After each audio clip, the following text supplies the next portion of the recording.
Estamos começando a nossa terceira live do mês de setembro, pensando no Setembro Amarelo, mês de prevenção ao suicídio.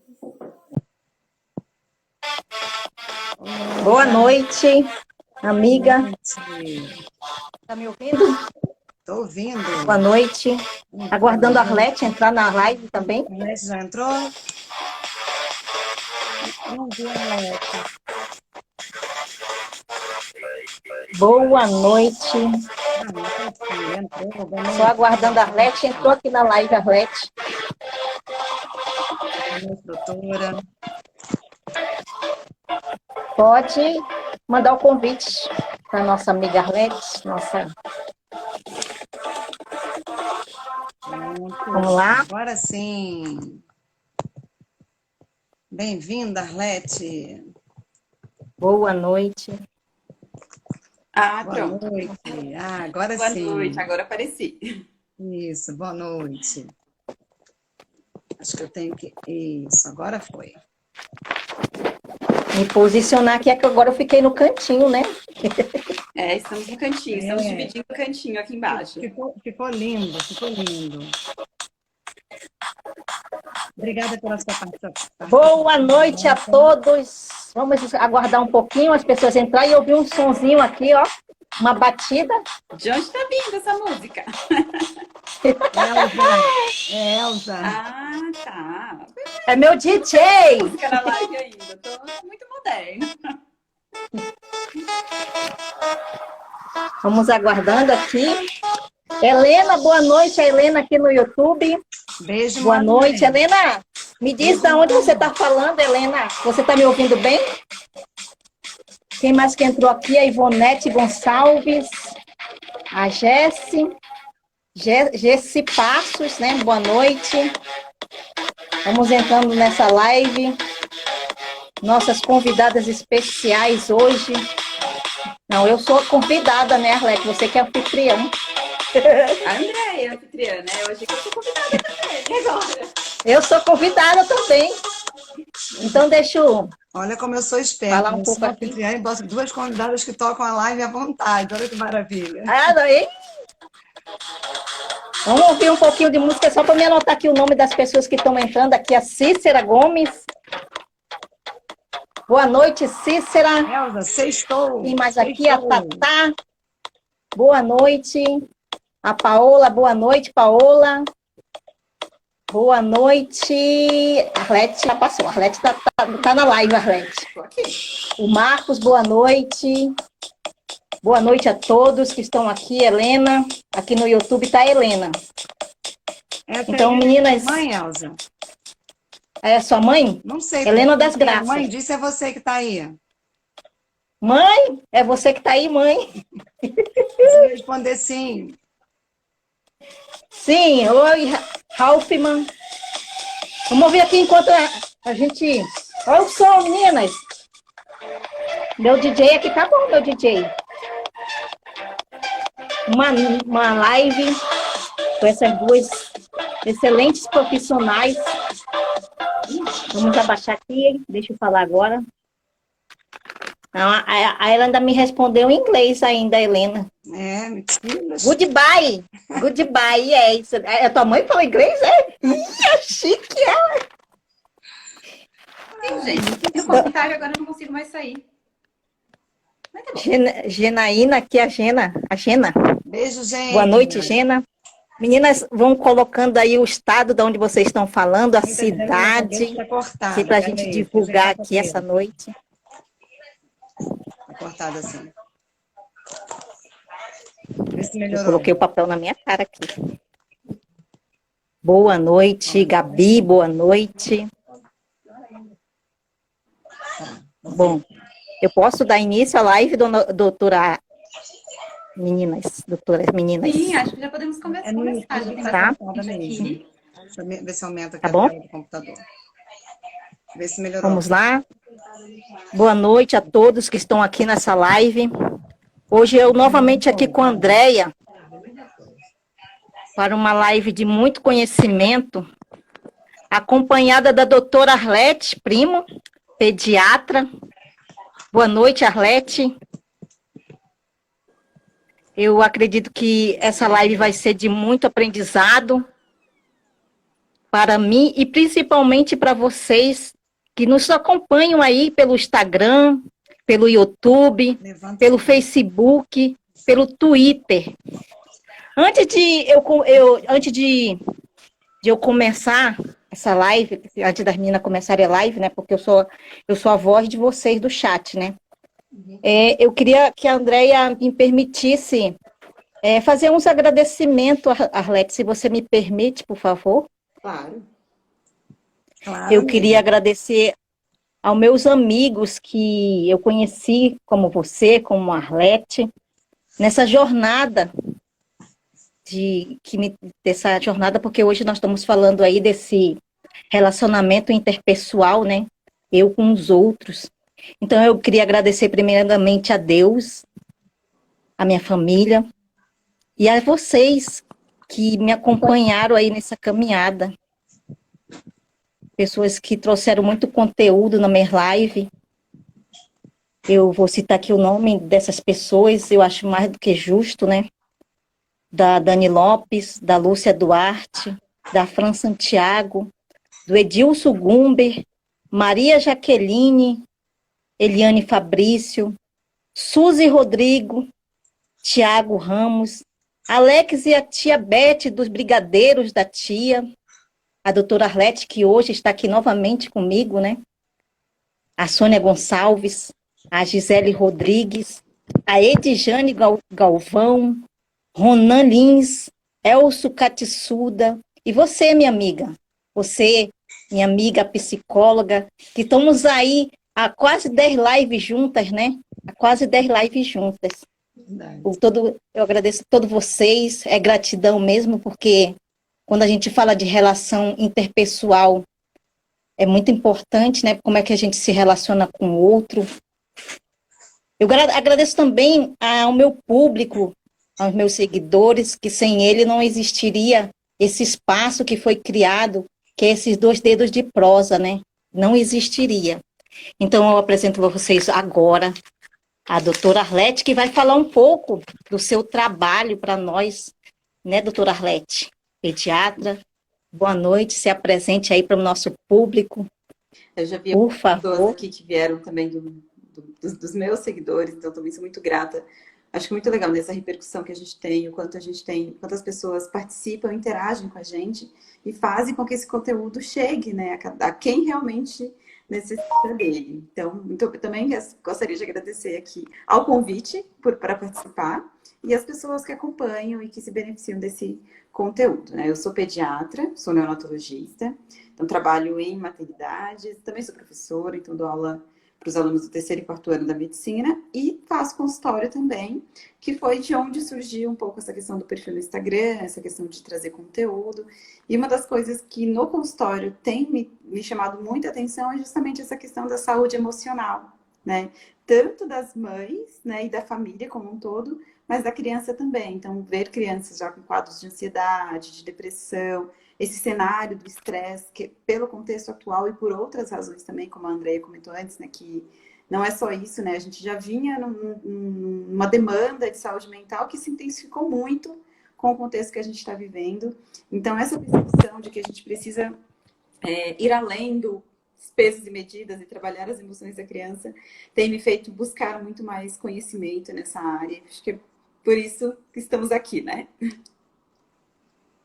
Exatamente. Então, primeiro, eu vou dar boa noite aqui para essas pessoas que entraram, a Marlene Ferreira, a Elisa, o Sinésio, e vou trazer aqui a nossa anfitriã de hoje, que é a psicóloga criadora e incentivadora desse projeto tão lindo que é o GPS, né? Mais saúde com práticas simples no nosso dia a dia. Boa noite, Andréia. Há quanto tempo, né, amiga? É verdade. Boa noite, Elza. Boa noite, doutora. Obrigada por aceitar o convite. Estou muito feliz de tê-la aqui conosco, né, Elza? Também parceira de outras lives, né? E muito bacana a Elza ter começado rememorando todos que já participaram, todas as pessoas que contribuíram com lives, porque é nesse momento que a gente acaba realmente trazendo para as pessoas informações, conteúdo e dicas que elas possam usar no dia a dia, né? Então, resgata muita coisa através dessas conversas aqui. E quero agradecer a Elza, que foi a idealizadora desse projeto, de dedicar esse mês a fazer essas 4 lives comigo, né? Então, assim, muito grata pela sua generosidade, pelo companheirismo, pela ajuda de sempre. Prazer tá enorme, um prazer enorme estar aqui com vocês. Gratidão. E o pessoal que Então, entrou, boa noite. Eu estou sem legenda, tá, Elza? Não estou conseguindo ver o nome de quem entrou. Mas obrigada a todos que estão aqui participando hoje conosco. eu tenho aqui, estou anotando o nome deles aqui. Aqui entrou agora a Gláucia e o catálogo novo. O catálogo Catálogo Nova Nova é Friburgo é Nova Friburgo, Tarcísio. né? É Tarcísio do É. catálogo Nova Friburgo. Beijo, Então a live é Tarcísio. toda sua, amiga. Então é isso, doutora. Já Vamos. começando a conversar um pouquinho sobre esse tema, quando eu e Elza conversamos sobre o Setembro Amarelo, escolhemos cada semana falar de um tema, nós partimos do princípio do autoconhecimento, e aí falamos um pouquinho lá atrás sobre o autoconhecimento, e passamos também a falar um pouco da questão da inteligência emocional. Hoje nós sabemos, por diversos autores que vêm pesquisando sobre inteligência emocional, né, o Goleman, a doutora Louise Hay, enfim, vários nomes, né, que ela é realmente a saúde emocional é um fortalecedor até para as doenças do soma, né, do corpo, para as doenças físicas. E aí, conversando com a Elza, nós escolhemos falar um pouco de autoconhecimento, de inteligência intrapessoal, olhar um pouquinho para dentro de mim, ver as minhas dificuldades, ver os meus pontos fortes e entender melhor esse cenário para eu lidar com as pessoas. E não podíamos deixar de falar da inteligência intrapessoal, que é entre eu e o outro, né? Então, é claro que é importante cuidar de mim, entender os meus processos e ficar mais bem resolvida, mas é importante também levar isso para as outras pessoas. E aí, quando fomos falar de inteligência intrapessoal, eu comentei com Elza, eu queria muito falar sobre as crianças.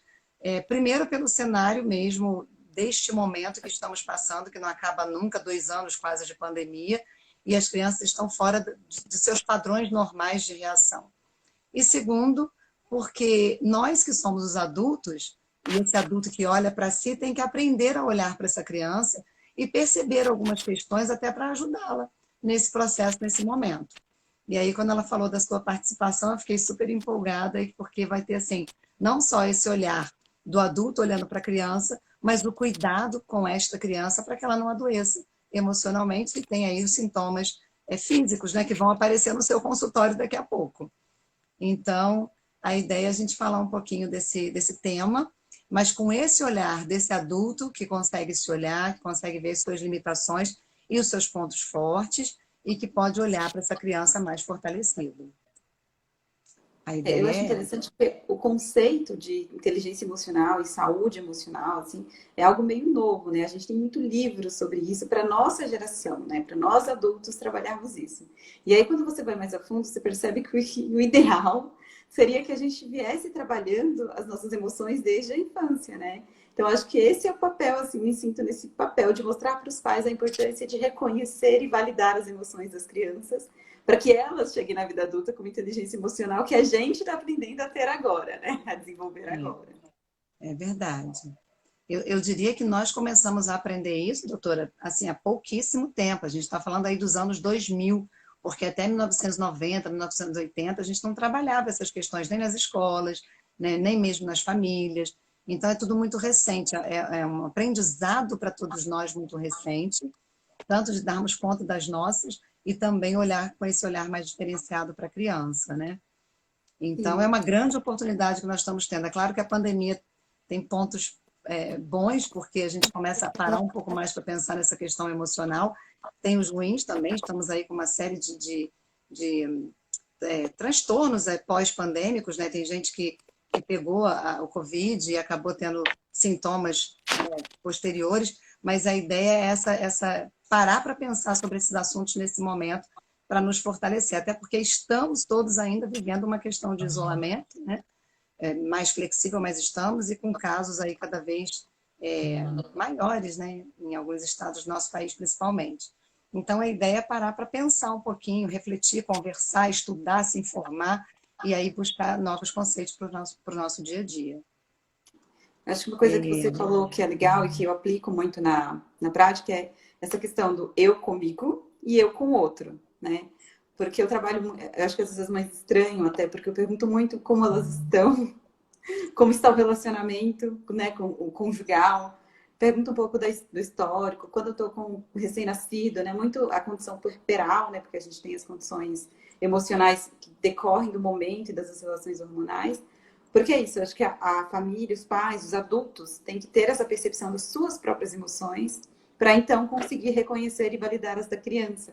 E justamente saber lidar com as explosões emocionais, porque é isso, a gente tem que saber lidar com as nossas emoções para saber ensinar a criança. Porque a criança ainda não reconhece o que é raiva, o que é rancor, o que é frustração. A gente tem que ensinar isso para a criança, mas alguns adultos não sabem reconhecer a sua própria emoção, né? Então, acho que é legal esse conceito, né, de pensar que a gente tem que trabalhar as nossas próprias emoções e, então, trabalhar as nossas relações interpessoais. E aí, no núcleo familiar, entre o casal, né, o marido e a mulher, os irmãos e a mãe com o filho, o pai com o filho e todo mundo junto ali. Todo mundo vivendo aí suas explosões emocionais a seu modo, de acordo com a sua possibilidade e as suas necessidades. E aí agora, a senhora falando isso, doutora, me fez lembrar justamente a definição do conceito, né? Então, o que é inteligência emocional? O conceito é, primeiro, a inteligência intrapessoal, você olhar para dentro de você, ver as suas emoções não como inimigas, mas como possíveis da gente lidar com elas. Então, eu olhando para dentro de mim. E a soma disso, da intrapessoal com a interpessoal, ou seja, olhar para mim e olhar para o outro, é o que te dá a inteligência emocional. E aí, ampliando esse conceito, o que é saúde emocional? É quando eu estou usando a minha inteligência emocional a meu favor. E aí, nesse momento, eu melhoro meu padrão de imunidade, melhoro a defesa do meu organismo e evito que doenças físicas acabem chegando até mim. Um dos conceitos que nós trouxemos, inclusive aqui, né, Elza, em outras lives, é aquele padrão de quem ama não adoece. Ou seja, quem está vibrando na faixa do amor, da compreensão, do perdão, do bem-estar, tem mais saúde. Pode até adoecer, mas vai ter mais facilidade até para tratar essa doença. Faz sentido para vocês? Acho que faz todo sentido. Faz sentido, meninas, perguntas. Eu quero dar uma boa noite aqui para as pessoas que entraram agora. A Cássia, a Osana, a Arina, a Edna Fernandes, boa noite. Agora entrou aqui a Olga Neves. Meninas, vamos fazendo pergunta. Vocês têm todas as dúvidas do mundo para tirar com essas duas profissionais de excelente gabarito aqui para nós hoje, falando aí desse relacionamento interpessoal. Então, André, se você quiser continuar com o seu conteúdo. Isso. Então, assim, antes da gente começar propriamente dita a falar da questão da criança, né?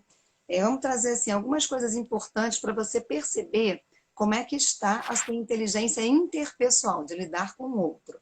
Primeira coisa que você percebe é que essa pessoa, quando tem um pouco mais de inteligência interpessoal, ela se interessa pelas pessoas. Ela se interessa pelas causas das pessoas, por causas sociais. Ela gosta de se comunicar, gosta de falar, gosta de ouvir.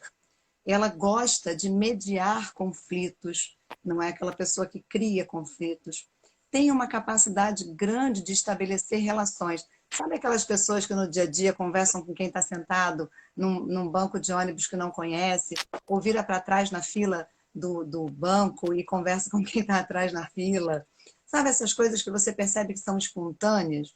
São demonstrações de como ela lida com a sua inteligência interpessoal. Ela tem habilidades não só de perceber a si próprio, mas de perceber o outro. Então, pessoas que não podem ver outras pessoas com bolsas carregando peso que vão lá ajudar. Então, você começa a perceber que são pessoas mais indulgentes, mais participativas e que se interessam pelas causas das outras pessoas, que têm vontade de participar da vida das outras pessoas. E aí existe até um nível de inteligência interpessoal alta, baixa ou média. porque você pode ter mais ou menos conforme esse relacionamento externo que você tem com as pessoas.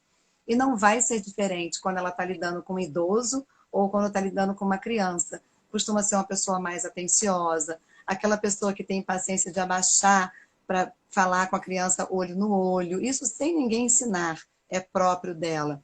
Aquela pessoa que tem paciência com o idoso, que vai contar a mesma história muitas vezes, como se fosse a primeira vez, porque ele está visitando muito mais a memória antiga dele do que a memória recente. Então, você consegue se avaliar e se perceber, independente de testes que fiz, né? Como é que anda a sua inteligência interpessoal, porque é o modo como você se relaciona com as pessoas dentro do cenário que você está inserido. Então, isso se torna uma habilidade para algumas pessoas inata. Elas fazem isso de uma forma espontânea. E outras pessoas, né, e aí tem o poder do aprendizado, podem aprender a desenvolver essa inteligência interpessoal. E nós damos até algumas dicas, né, para que você possa ainda mais se tornar uma pessoa inteligente na inter-relação com os outros, né? Doutora Arlete, O dela está travado. Quiser trazer algum comentário? Então, deixa eu aqui, ó. A Fran, que entrou agora. Fran, boa noite. Já chegou o livro aí, Fran? O Robin, a doutora Thalita, o J. Silk, boa noite a todos aí. A Josi. Tá travando um pouco, mas voltou já, Arlete.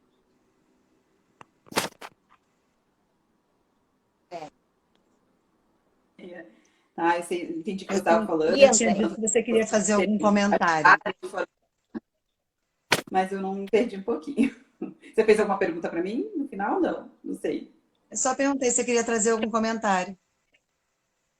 Ah, eu tinha pensado. As pessoas também, se querem comentar alguma coisa, né? A nossa audiência aí. Mas vamos lá, Arlete. Você quer trazer algum comentário sobre...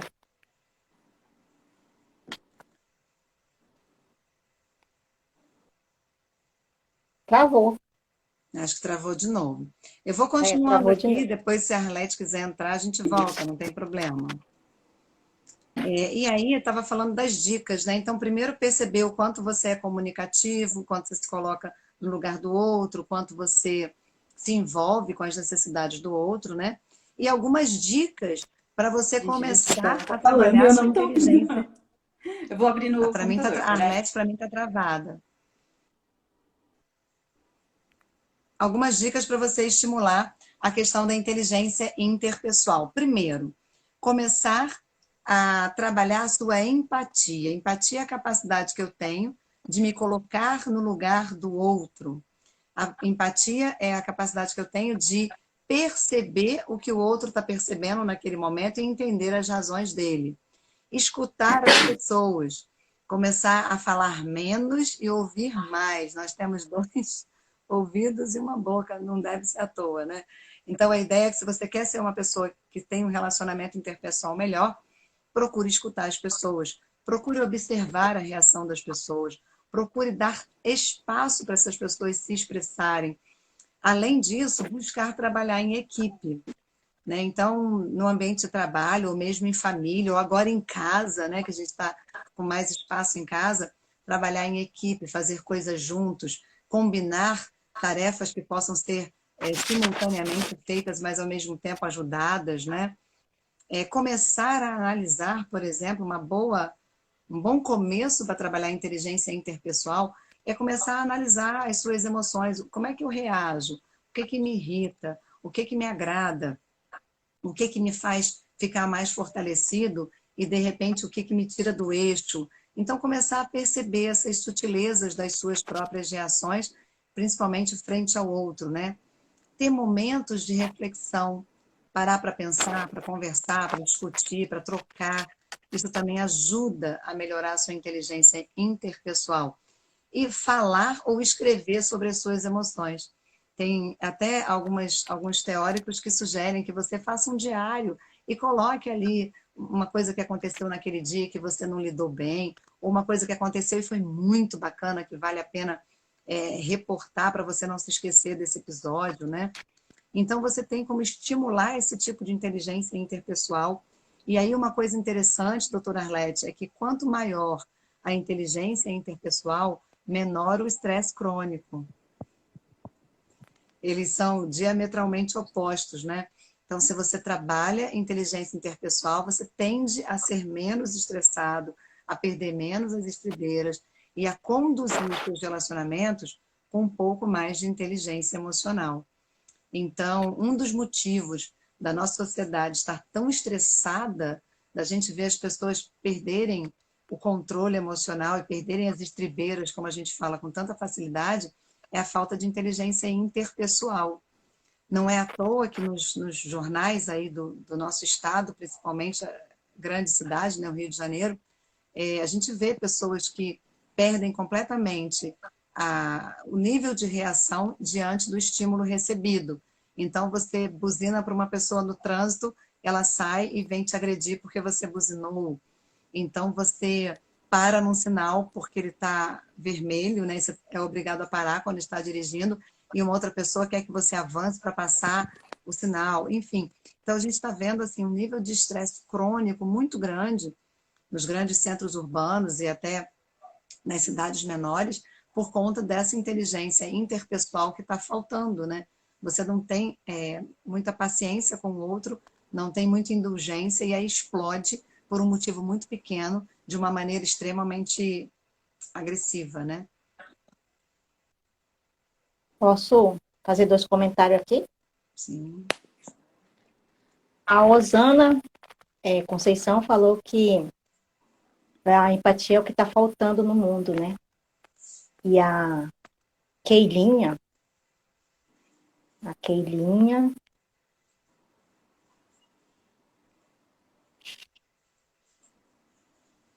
eu tenho muita facilidade de comunicação, mas sofro muito com o sofrimento dos outros. Eu absorvo tudo. Tenho essa dificuldade. São as pessoas esponjas, né? Tem as pessoas esponjas. Aí, Keilinha, eu gosto muito de uma fábula, de uma história muito bacana a respeito de um discípulo que pergunta para o mestre como é que ele faz para não se aborrecer quando as pessoas são agressivas, quando as pessoas são arrogantes, quando as pessoas estão sofrendo. E aí o discípulo pergunta para o mestre, como é que eu faço para lidar com isso que vem do outro e que me atinge tanto? Eu sofro com as pessoas que caluniam, eu sofro com aquelas que são mentirosas, eu sofro com as pessoas que são muitas vezes, né, injustas. E como é que eu faço para não absorver isso, para não ser essa esponjinha que a doutora Arlete falou? É claro que é uma fábula, mas eu acho que dá para a gente começar a refletir sobre isso. Ele fala, viva como as flores. E aí Andréia, o discípulo... Andréia, Oi. Andréia, o teu microfone no YouTube está desligado. Opa, peraí. Ele tem encostado aqui. E aí, Aí. e aí deu para ouvir? Não sei se deu para ouvir. E aí o mestre fala, viva como as flores. E aí o Tá dando discípulo pergunta, retorno. mas como é viver como as flores? Como assim? Não estou entendendo, que história é essa? E ele fala que as flores extraem do adubo podre e mal cheiroso aquilo que faz bem para elas. E elas ficam viçosas e fortes, mas elas não permitem que esse adubo venha a manchar suas pétalas. E é justo você se sensibilizar com a dor do outro, mas não é sábio você tomar para si isso, né? Então, o que a gente faz? A gente vai atender a necessidade do outro, dar atenção, acolher, mas nunca se sensibilizar a ponto de se machucar com isso. Viva como as flores, Iquinha. Começar a aprender a viver como as flores. A Keilinha ainda fez aqui uma pergunta, aquela questão que ela tinha perguntado anteriormente, né? Então, minha inteligência interpessoal está falha, não é? Isso, vamos potencializar. Falei agora das dicas, né? Começar a trabalhar a empatia, ouvir mais as pessoas, perceber as emoções delas, mas com a gente costuma dizer, uma certa distância emocional. Você entra no problema dessa pessoa, você acolhe, você cuida, mas você não fica no problema com ela. porque esse sofrimento não é seu. Você vai ajudar a pessoa sem que isso venha a manchar as suas pétalas. Isso é o processo, né, de viver como as flores. Entrar lá, sim, estender as mãos, sim, mas não levar para você aquilo que não é seu. E não permitir, né, que as pessoas joguem todo esse lixo emocional em cima de você. Muito obrigada. Vou tentar melhorar a partir dessa live. Elza. O microfone da André de novo está travando, fechado lá no YouTube. Consigo falar. E a Arlete está travando. No YouTube, a Arlete não está travando. Eu estou vendo ela super bem. Ela está travando no Instagram. Instagram. No Instagram. No YouTube, tá, para mim, tá normal. Arlete, você quer acrescentar alguma coisa aí sobre essa parte da empatia? Acho que não tanto da empatia, mas pegando um gancho do que ela falou sobre reconhecer a necessidade do outro, né? Acho que essa é uma das bases das relações interpessoais, né? A gente saber reconhecer qual é a necessidade das outras pessoas, mas um cuidado que a gente tem que ter é que a gente não pode, a gente tem que realmente saber o que está acontecendo, o que aquela pessoa está precisando, e não deduzir ou imaginar o que é o que acontece com as crianças, né? Então, eu sempre trabalho muito isso com as mães quando a gente está com crianças na faixa mais ou menos de 2 até 4 anos, que a gente tem uma fase de variação do comportamento muito grande, né? A fase das birras, do comportamento desafiador, da autonomia, da independência, né? E as mães, eu cito as mães porque realmente as mães trazem essa demanda, mas isso é para a família, né? Para os pais também é super válido, né? Então, eles procuram ali técnicas, formas de corrigir, de melhorar esse comportamento. E uma das coisas, das principais dicas é entender o que está por trás desse comportamento. Por que aquela criança está fazendo birra? Geralmente não é por causa do brinquedo que ela está olhando. Geralmente tem alguma outra coisa ali. Então, ter esse trabalho de procurar entender realmente o que essa criança precisa, qual é a necessidade emocional dela, qual é a carência. É uma questão emocional? É uma ausência? Ou não? É uma coisa, é um objeto, é algo físico mesmo. E às vezes perguntar ativamente para a criança em momentos de calmaria, né? Não durante as crises, né? Já comentei isso com vocês aqui, com você, Elza, né? Que no momento da crise não é o melhor momento para a gente perguntar as coisas para as crianças. Mas procurar realmente ter diálogos e entender essa necessidade.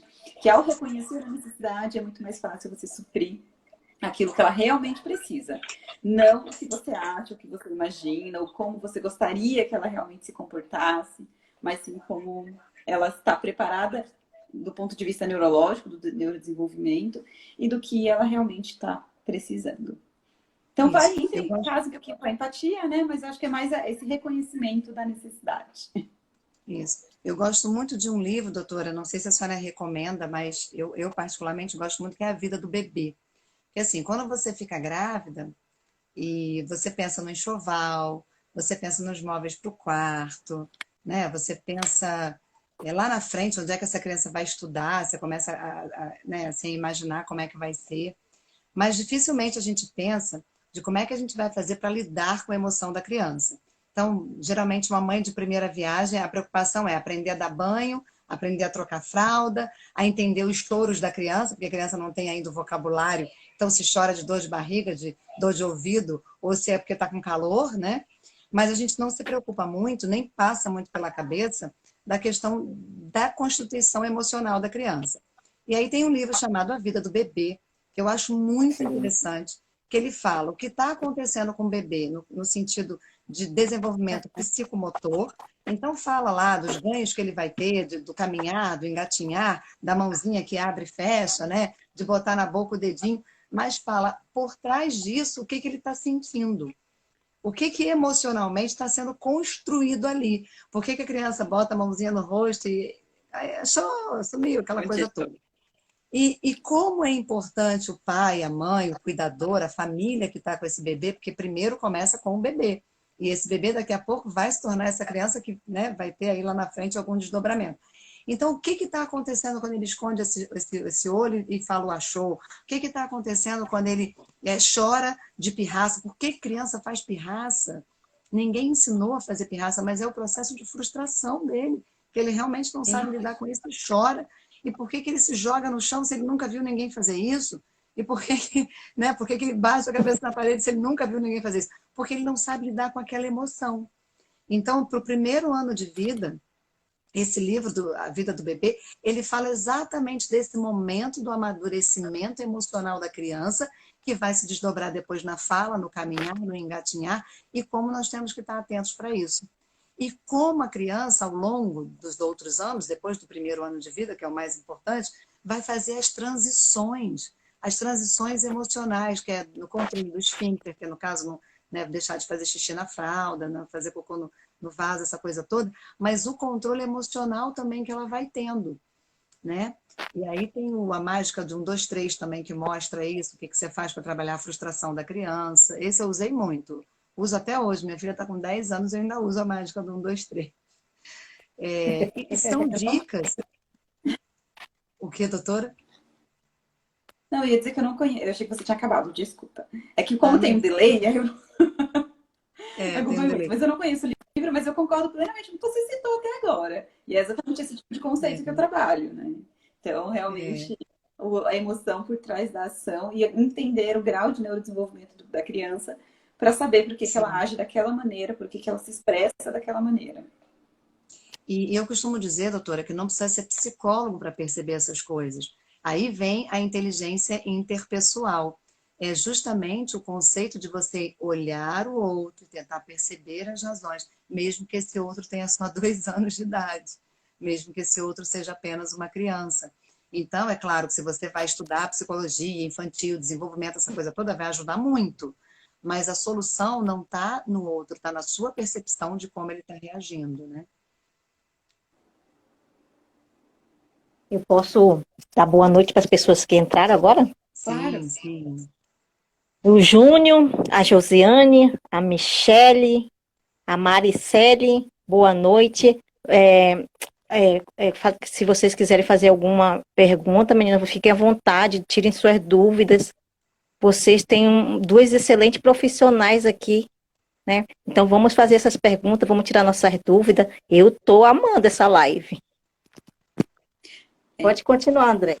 Só Oh, a pegando doutora. E ganchinho aí, dessa vamos fala partindo de aí. a gente está falando ao mesmo tempo. Desculpa. Não, desculpa, Jay, porque eu realmente estou com muito delay, então eu não estou conseguindo, sabe, te ouvir. Às vezes eu ouço um pouquinho no fone. Mas só um outro gancho disso que você falou, da percepção das emoções da criança, é a questão também do impacto das atitudes do adulto, ou das mudanças de rotina, e é uma das coisas que eu acho que a gente tem que comentar um pouquinho, na reação e na emoção da criança. Então, é muito comum, por exemplo, quando tem alguma mudança de atitude, então, o pai voltou a trabalhar, ou a mãe voltou para o trabalho, a mãe está ficando mais tempo fora, ou algum dos dois viajou e ficou fora, e a criança sofre muito. Só que como que ela expressa esse sofrimento? Com recusa alimentar, com distúrbio do sono, com agitação, com aumento da birra, com mudanças no ciclo do dia e noite. Às vezes uma criança que já está com controle de esfíncter, né, que já usa o banheiro, volta a fazer xixi na cama. Então eu gosto de alertar isso para os pais também, que além da inteligência emocional e tudo mais, perceber o quanto as mudanças que eles têm no dia a dia deles, ou até mudança emocional. Então, quando a gente tem, por exemplo, um pai e uma mãe que estão vivendo uma situação de estresse, por N razões, né? Ou quando tem brigas, muito comum quando tem brigas no casal, isso impacta a criança, às vezes, de uma maneira indireta. Às vezes a criança não demonstra com choro, ou a criança não vai falar que tá triste. Ela volta a fazer xixi na cama, por exemplo. Né? Então, acho que é isso que a gente tem que pensar um pouquinho também, contextualizar com essa questão das relações, como elas funcionam, que não é só o falar, né? A percepção da emoção no ambiente. Isso. E é importante, doutora, a gente reforçar o seguinte: toda mudança causa impacto na criança. Então, mudar de casa, mudar de escola, mudar de família, se vai separar um pai e uma mãe, por exemplo, e aí fica um pouco com o pai, um pouco com a mãe. Passar temporadas em lugares diferentes com a avó, todas essas mudanças, por mais simples que sejam do cotidiano, às vezes o simples fato de você deixar de dia com a sua mãe para cuidar dela, para você trabalhar e buscar à noite, deixar numa creche o dia todo e pegar à noite, todos esses processos que para nós adultos são cotidianos, para a criança muda de estado. e se muda de estado, ela pode lidar ou não bem com isso, né? Então, às vezes, Exato. um horário de alguém que mudou na família, ou até uma coisa mais significativa como uma separação entre os pais, um irmão mais velho que sai de casa, a criança tende a sentir as suas emoções a partir dessas ações. E essas emoções vão variar em função de como ela vai lidar com isso. Então, exemplo como a senhora deu, da enurese noturna. A criança não fazia mais xixi na cama e passa a fazer xixi na cama. Isso é um sinal de que tem alguma questão que ela não está conseguindo lidar e está aparecendo. Um outro sintoma muito comum, as unhas. A Ah, criança que é. não roía a unha, que é a onigofagia, começar a botar a mãozinha na boca e comer os pedacinhos da unha. Então, isso é um sinal de que tem alguma questão aí que ela não está conseguindo lidar e está aparecendo nesse sintoma. Esse é muito Acho que o comum também. bruxismo, você ia falar de bruxismo, também O aparece bruxismo, nesse. né? O que O você fez bruxismo no à nome, né? noite, ranger dos dentes, ou É, super apertar os dentes, até com quebrar os dentes, né? Porque pode apertar que são tanto que dentinhos de quebra. leite, às vezes acaba E quebrando. outro que pode aparecer também na pele, né? Que a gente chama de dermatite atópica. A criança começa a aparecer com sintomas na pele dela, que são manchinhas e vergões, né? Bem vermelhos, né, doutora? Que podem ser sintomas da dermatite atópica e tem a ver com composição emocional. Então, essa criança não conversa, essa criança não reclama, essa criança não chega aqui para conversar, para discutir o assunto, mas o corpinho dela começa a demonstrar esses sintomas que são de fundo emocional. Ou, na verdade, até pegar um gancho da dermatite atópica, na verdade, Faltou a uma gagueira. exacerbação Faltou de a algum gagueira, quadro. doutora.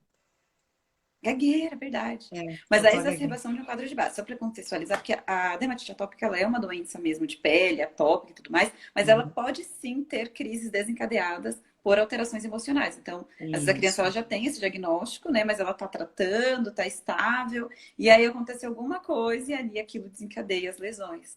Né? E eu já Sim. vejo sem adultos também, vejo nas mães, no puerpério, elas ficam, às vezes, pioram essas dermatites, essas lesões de pele que elas apresentam, porque é uma Sim. instabilidade emocional se somando a isso, né? Até crises convulsivas, muitas vezes, são desencadeadas. A criança tem o diagnóstico, né? Ela já tem essa doença, mas uma Sim. instabilidade emocional acaba sendo um gatilho, né? Um desencadeante dessa crise, desse quadro clínico aí da criança. Então, a Sim. exacerbação de sintomas clínicos por uma alteração emocional, que é muito possível, muito factível. Sim. Sim.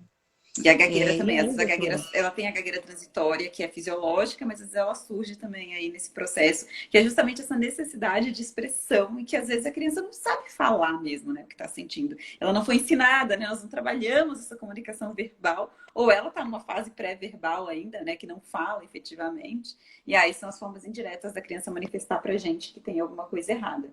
E outra coisa é que a percepção é diferente no mundo da criança, né? Porque nós adultos, uma mudança da rotina impacta, é ruim, pessoas metódicas como eu odeio mudança na rotina, mas nem todo mundo é tão impactado assim.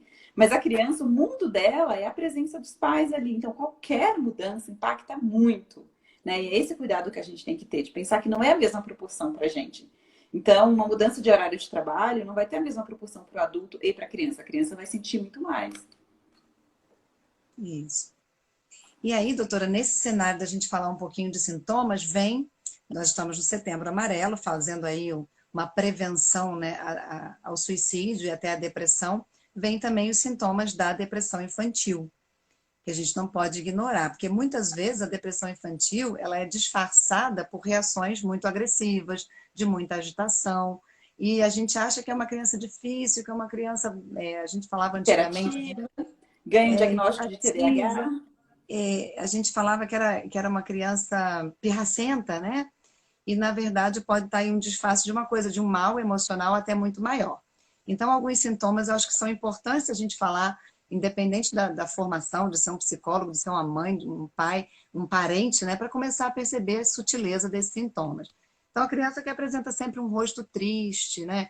Sem aquele brilhozinho no olhar, aquela criança que não ri muito, que até o corpo, né, doutora, fica com o corpinho caído, mais emborcado para frente, como se estivesse frágil, né?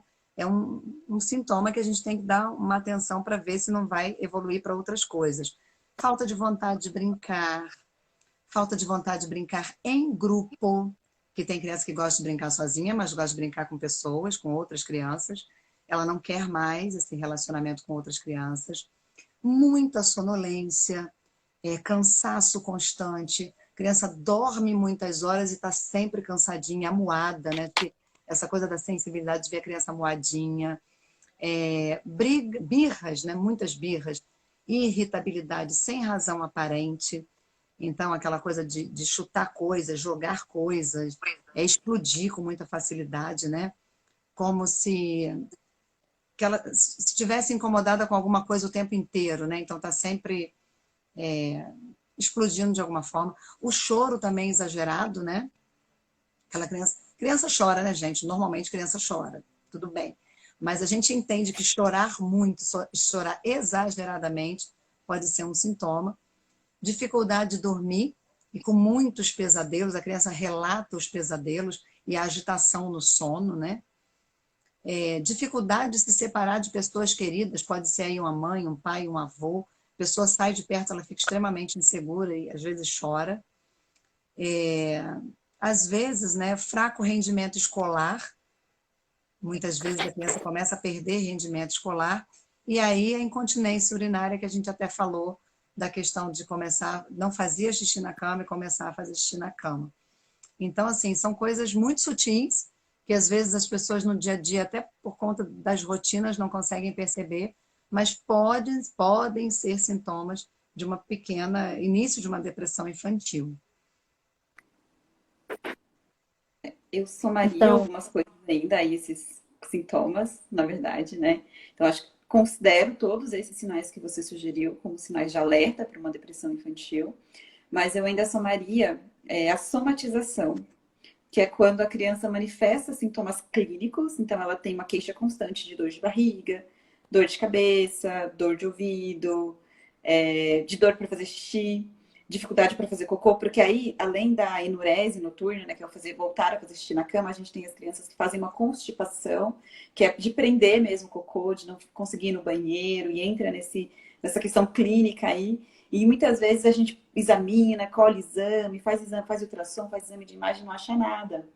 E aí, às vezes, essa criança gritando pra gente que tem alguma coisa a mais errada ali com ela. Então, muitas vezes, esses sintomas clínicos, sem uma comprovação, que a gente não consegue diagnosticar, que a gente não consegue tratar, a gente tem que levar também aí pro lado da doença emocional, né?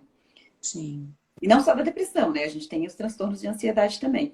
E sim. além do, você citou o pesadelo, mas eu citaria, além do pesadelo, as parassonias, né? Que são outros distúrbios do sono. Então, aquele terror noturno, aquela criança que desperta chorando, o movimento das pernas, né? Uma criança que tem o sono muito agitado, que se mexe muito, e né, que chama síndrome das pernas inquietas. Então, a gente tem esses quadros aí de distúrbios do sono, que são diagnósticos isolados, mas que às vezes também estão associados aí a quadros Sim. de depressão e ansiedade em crianças mais ou menos ali na faixa escolar e pré-escolar. A gente tem que estar bem alerta quando a gente se depara com esses sintomas. Nós estamos falando aí, doutora, de crianças de 6 meses a 6 anos, né? Que estão entrando aí na vida escolar, ou aquelas que ainda não entraram, estão ainda no início mesmo do desenvolvimento infantil.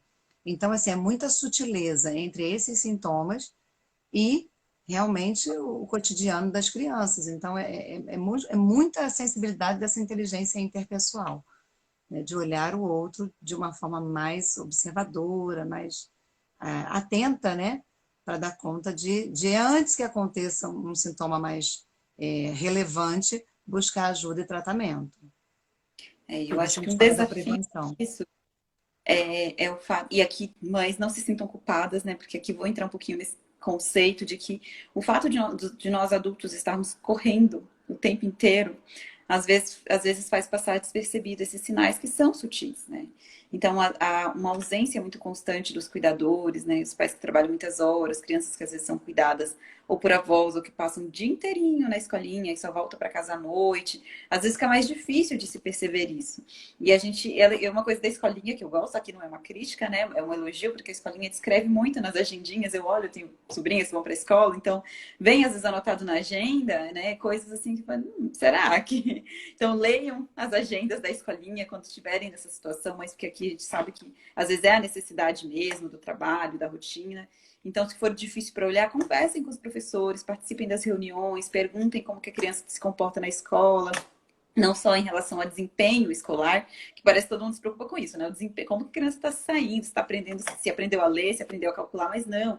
Como que ela se relaciona com as outras crianças, como que ela se relaciona com a professora, como que ela brinca, se ela brinca sozinha, se ela brinca com os outros, se ela é agressiva ou não, se ela respeita ordens, se ela segue comandos. Então, essas coisas precisam ser perguntadas, às vezes, quando a gente tem esse cenário da criança que passa muito tempo na escola, e fica mais difícil para os pais perceberem esses sinais aí que a gente está citando, que às vezes realmente são sutis.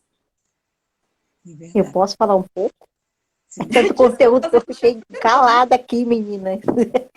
Então, eu queria perguntar para essas pessoas que estão aí, isso faz sentido para vocês? Tudo que está sendo exposto aqui pelas duas profissionais?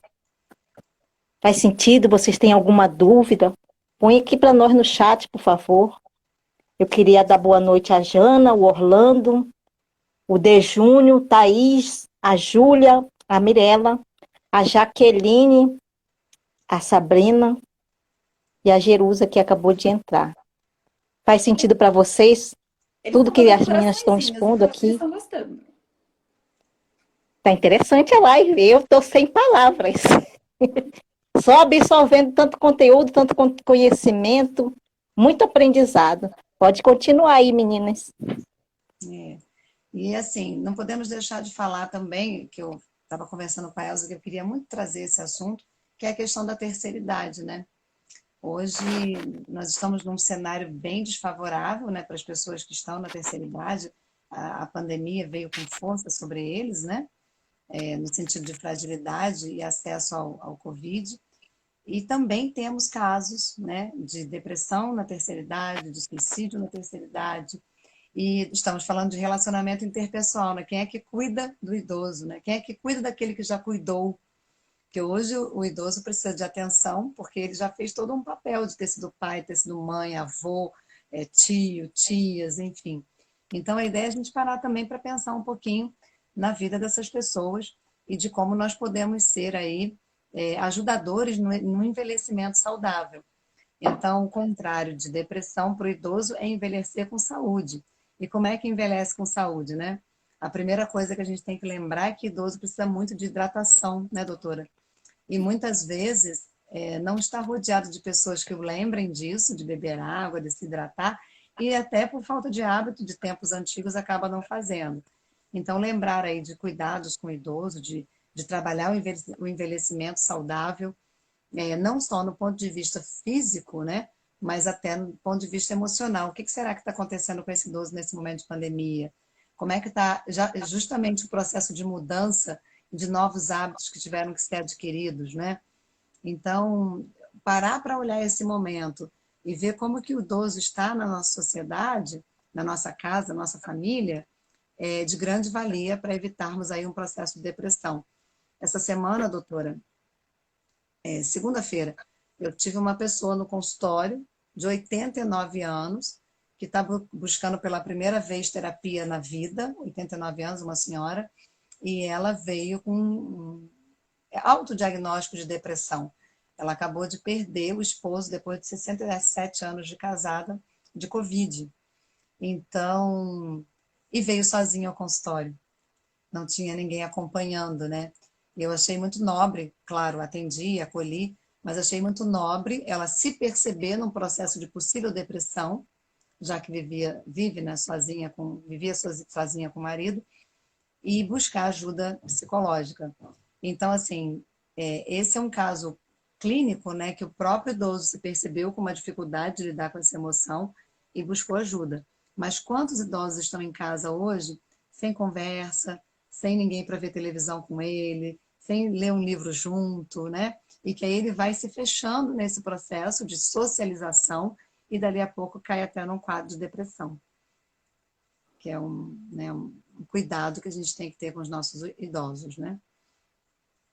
Posso Eu fazer acho um que uma comentário coisa... aqui antes? Claro, Elza. Eu posso fazer? Claro.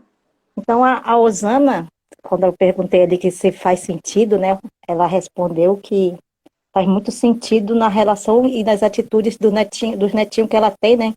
Que é um de 1 ano e um de 2 anos, tudo isso que foi exposto aqui por vocês, né? Então faz todo sentido aí. Pode continuar, meninas. Mari, eu queria dar boa noite aqui para a Marcele, para a Paula. A Arlete travou de novo. Não, Já agora voltou, sim. Aí Arlete. eu ouço no YouTube, às vezes. Eu consigo ouvir tudo. Então, você queria falar alguma coisa? Eu interrompi aí, Arlete. Pode falar. Não, eu ia falar só da questão dos malefícios, dos males da pandemia, né? Que o idoso, além dele ter adoecido, né? Realmente ter essas situações aí do luto, tanto de ficar doente quanto de perder o parceiro de uma vida inteira, mas o afastamento dos filhos e netos, né? Pelo isolamento social. Então, durante muito tempo, se isolou muitos idosos, né? E eu sempre ficava pensando, olha, imagina o tamanho desse sofrimento. Então, eu achava tão angustiante quando eu fazia uma consulta de recém-nascido e as mães falavam que ninguém ia ver, né? Nem os avós, nem os pais. E uma dos posts na minha página, que minha prima, ela tem o avô dela tem 102 anos. E aí, um dos momentos mais bonitos da questão foi quando ela levou o filho dela, que era o bisneto, para conhecer esse avô de 102 anos. Porque se quebrou isso, né? Não se podia estar junto dos idosos porque a gente estava colocando ele em risco. E as famílias viviam esse dilema, né? De ter ou não o contato, né, da criança com o idoso, porque os idosos estavam aí sob o risco de pegar essa doença e ficar muito doentes. Mas aí eles ficaram doentes emocionalmente por estar afastados de todo mundo. É bem dialético, né, doutora? Mas, assim, a questão do idoso passa muito pelo acompanhamento da família, né? Então, a família lembrar que esse idoso precisa de atenção, precisa de conversa. Abraço também precisa, a gente não está podendo dar. 20 abraços por dia causam boa saúde emocional. Nós estamos podendo abraçar, mas estamos podendo tratar de outra maneira, né? Com outras possibilidades. E a principal delas é dar atenção, é parar para ouvir, é ter empatia. Lembra que nós falamos sobre como desenvolver sua inteligência interpessoal? Tudo que você pode fazer para desenvolver inteligência interpessoal vai necessariamente ajudar um idoso a não entrar num processo de depressão. Deixa eu avisar vocês que a live pode cair, porque já deu 1 hora. Sim. Mas aí a Andréia entra de novo, tá, Andréia? Se cair. Tá.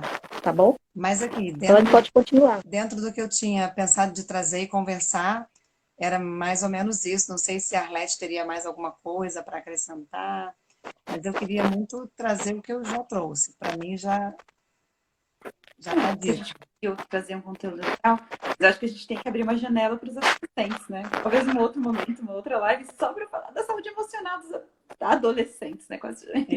Porque aí é também terreno nebuloso, né?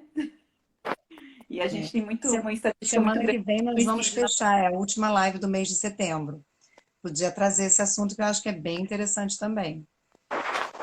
Então, como a gente está falando um pouquinho, focado um pouquinho no Setembro Amarelo, né? Essa questão da depressão e aí da prevenção ao suicídio, é que o setembro tem tantas cores que é suicídio, né? E aí, eu acho que a adolescência é uma coisa que os pais precisam aprender a olhar, a ressignificar a adolescência e entender o momento que eles estão vivendo, porque eles também sofreram, né, esse confinamento, a ausência da convivência, a ausência, inclusive, das experiências de risco, né, compatíveis com a adolescência, da experiência de contato. Então, tudo isso também vem trazendo aí grandes consequências na saúde das nossas adolescentes. Como eu atendo até 15 anos, eu acabo pegando também esse grupo. Eu tenho um adolescente de 13 aqui do meu lado. Olha, então você sabe do que eu tô falando. Já me interessou o conteúdo aí. Então, meninas, vocês têm alguma coisa ainda para acrescentar? Doutora? Não, eu acho que não. Só se alguém quiser fazer alguma pergunta. Só deixar essa deixa dos adolescentes, né, para a próxima live, que é muito interessante. Nós temos muitos adolescentes na casa, né, Andréia? Sim. A sua tá pré ainda, né? A minha Ou passa longe? Então, Andréia, você que gosta de deixar suas frases aí, o que que você deixa para nós de frase hoje? Pois é, hoje mais cedo, antes de vir para a live, eu estava atendendo uma pessoa e falando sobre a questão dos relacionamentos, né? E eu falei para ela o seguinte: as pessoas são como são, porque são. Cabe a você escolher aprender a lidar com elas ou não. É uma escolha que você faz, né? É sempre uma escolha.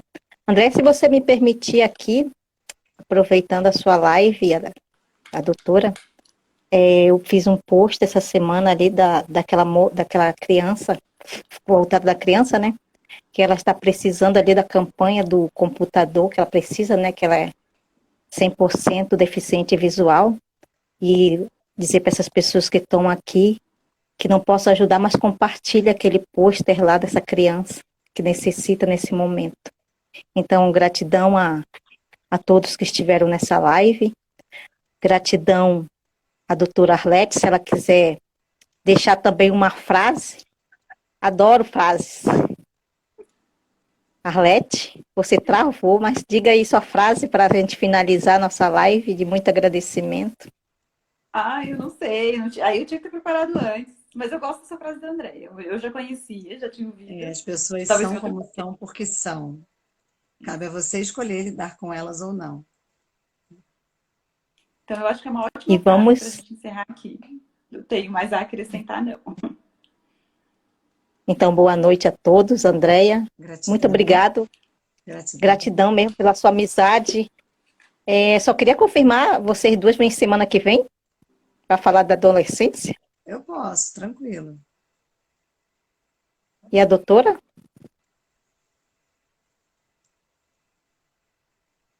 Ela está lá no YouTube ainda ouvindo. Um delay terrível. E a gente aguarda. Ouviu, Arlete? Um Ouvi abraço para mais ou você, menos. Osana, também. Eu Graças queria a Deus. confirmar para você, Vai ser bom pra se você vem semana que vem para falar dos adolescentes, dessa questão dos adolescentes. Olha, tem uma Elza prima, tua parenta aqui.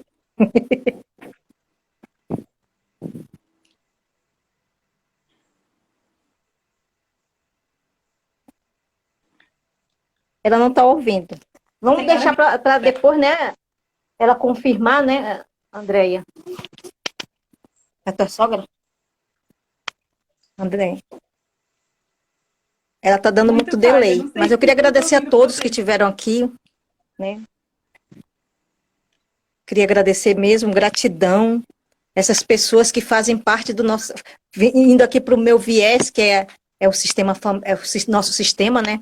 O uno é igual ao todo.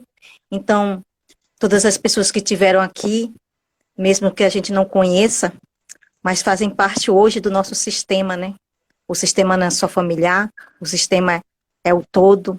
Quando você falou aí dessas relações da pessoa, da escola, então é muito importante uma relação no nosso sistema. Quando se fala em sistema, não é só o familiar, é um sistema pelo todo, né? Todas as nossas relações. Obrigado, doutora Arlete. Obrigado a minha amiga Andréia. E boa noite, bom fim de semana. Gratidão. Gratidão a todos.